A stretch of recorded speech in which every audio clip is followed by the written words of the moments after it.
Why do we not have safeguarding in the church? Why do we not have safeguarding in the church? We have safeguarding in schools, but we do not have safeguarding in the church. We do not have safeguarding in our communities. We do not have safeguarding in religious circles. We do not have safeguarding. Why is this not a law? Why is this not a legislation? Why are there no case laws? And maybe there is that I'm just not aware of. Why? There should be safeguarding. It is a requirement for safeguarding to be placed in schools.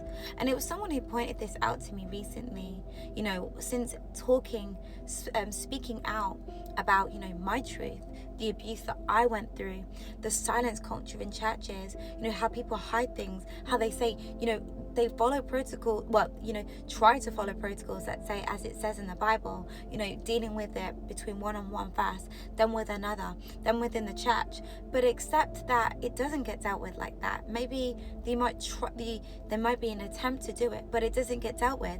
It then gets silenced. It then gets swept under the carpet.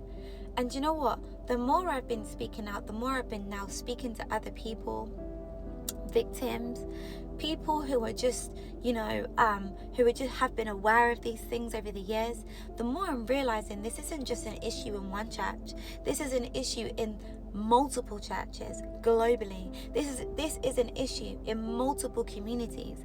This is an issue in multiple religious circles. This is an issue even in the Islamic faith, even in the Islamic circles, even in mosques. I was speaking to someone and they were telling me how, they know of predators, people who are Muslims, high ranking in their community, who are molesting young girls, who are essaying young girls, doing these things to people, but yet there is a silence culture.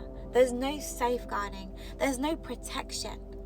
We need these legislations to be implemented for these charitable organizations. Emphasis on the charity, okay? Charitable organizations that are dealing with children, vulnerable people, vulnerable adults, vulnerable women.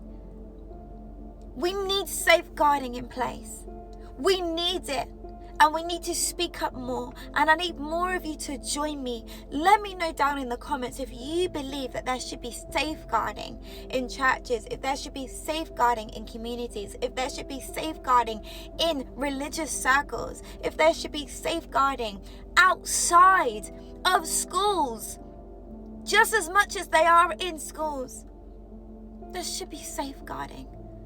Should there be safeguarding in your country? Should there be safeguarding legislations placed demanding that there should be safeguarding in these communities? We need to place a demand on it, that there should be safeguarding. Too many people have been abused, hurt, traumatized because there has been no safeguarding. Let this be a wake-up call that there needs to be safe.